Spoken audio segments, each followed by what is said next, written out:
Good morning student. Welcome back to my channel ICIC coaching क्लासेसमध्ये मी आपले सर्वांचे हार्दिक स्वागत करतो. विद्यार्थी मित्रांनो, मी आपणास शिकवत आहे how to speak in English. इंग्लिशमध्ये कसं बोलावं यासाठी छोटे छोटे वाक्य देत आहे.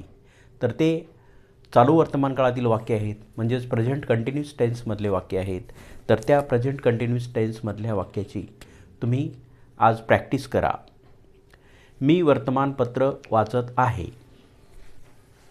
पहिलं वाक्य आहे मी वर्तमान पत्र वाचत आहे.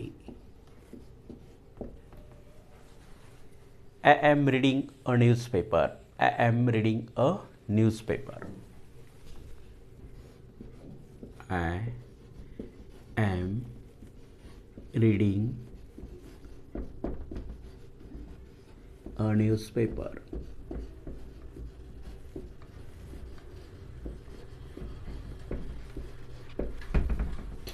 I am reading a newspaper. मी वर्तमानपत्र वाचत आहे. म्हणजे वाचण्याची क्रिया ही आहे, ही चालू आहे, म्हणून याला काय म्हणतात, चालू वर्तमान काळ. तर यासाठी आपण काय केलं, आय हा करता वापरला, ॲम हे टू बीचं रूप वापरलं आणि त्यानंतर मुख्य क्रियापद रीड. तर ह्या रीडला आपण ING प्रत्यय लावलेला आहे आणि त्यानंतर कर्म वापरलेलं आहे. तर अशा पद्धतीनं करता अधिक टू बीचे रूप वर्तमानकाळी रूप अधिक मुख्य क्रियापदाला ING प्रत्यय अधिक कर्म अशा पद्धतीनंही चालू वर्तमान काळाची रचना किंवा सूत्र आहे. तर हे सूत्र मी मागच्या तासिकेमध्ये तुम्हाला सांगितलेलं होतं. परत पुन्हा तुम्ही लिहून घ्या वाटल्यास. करता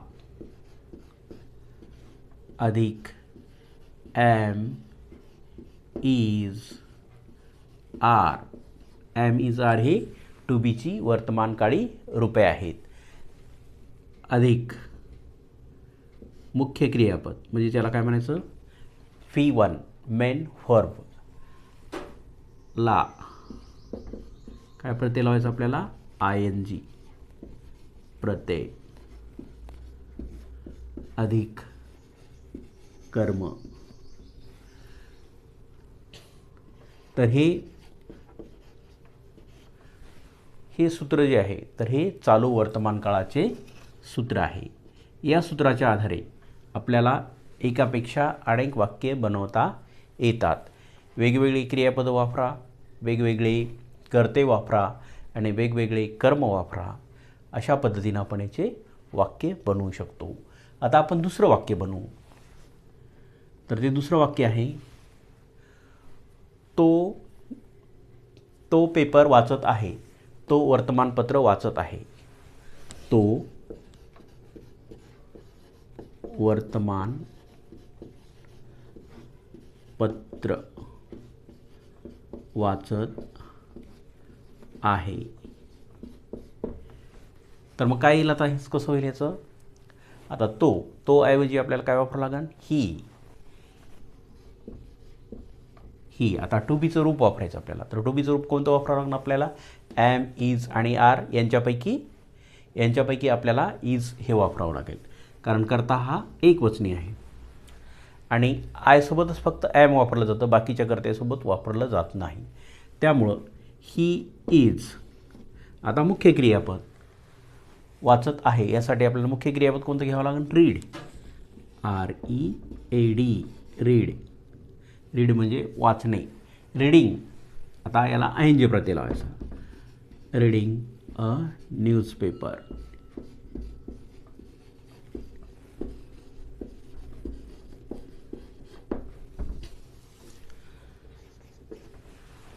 ती आंबा खात आहे.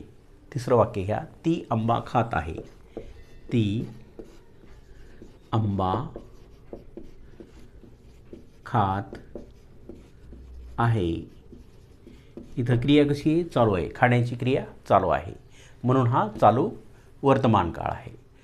मग ती आंबा खात आहे. She is eating a mango.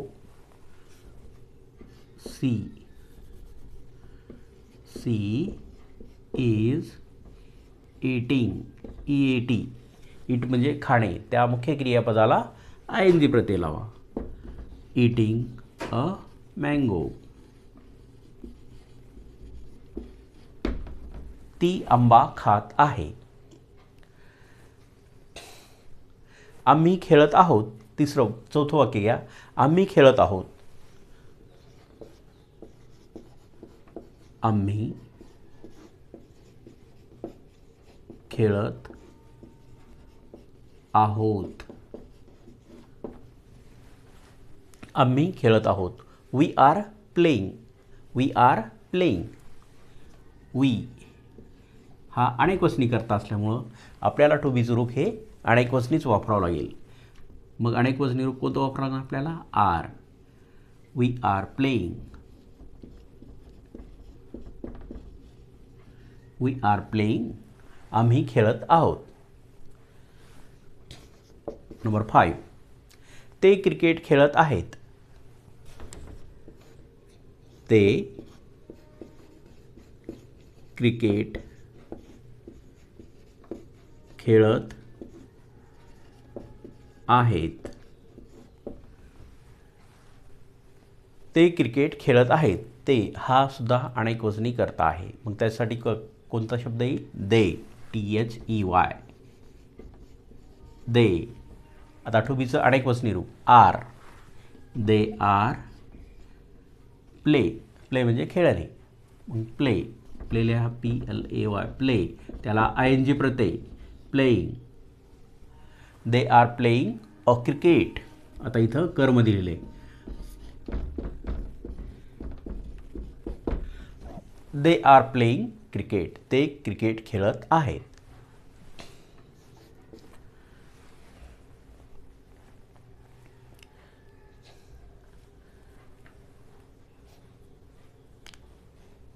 Radha कथा वाचत आहे.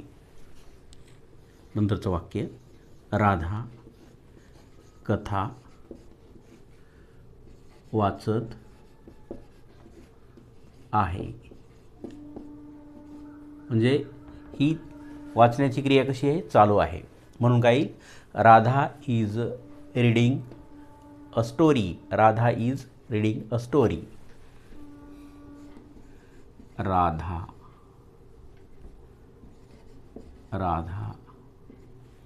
इज रीडिंग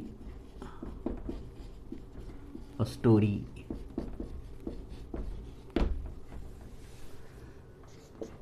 तुम्ही आणखी असं वाक्य घेऊ शकता की श्याम खेळत आहे. श्याम खेळत आहे. श्याम खेळत आहे. Shyam is playing. Shyam is playing. Shyam is playing. Shyam is playing. Shyam खेळत आहे. अशा पद्धतीनं तुम्ही वेगवेगळे कर्ते, वेगवेगळे कर्म वापरून तुम्ही एकापेक्षा जास्त वाक्याचा सराव करू शकता. त्यामुळे तुम्ही तुमच्या नोटबुकमध्ये हे जशास तसे वाक्य लिहिण्याचा प्रयत्न करा. यापेक्षा वेगळे क्रियापदं वापरूनसुद्धा तुम्ही वाक्य बनवू शकता. या सूत्राप्रमाणे वाक्य बनवलेलं वाक्य तुमचं चुकत नाही. यामुळे तुमचं रीडिंग, रायटिंग अँड स्पीकिंग तिन्ही स्किल पूर्ण होऊ शकतात. त्यामुळं तुम्ही या व्हिडिओला जास्तीत जास्त लाईक करा. आपल्या मित्रांना, नातेवाईकांना शेअर करा. त्याचबरोबर जे कोणी नवीन बघत असतील त्यांनी चॅनलला सबस्क्राईब करा आणि कमेंट बॉक्समध्ये कमेंट लिहा. हा व्हिडिओ तुम्हाला कसा वाटला. Thanks for watching.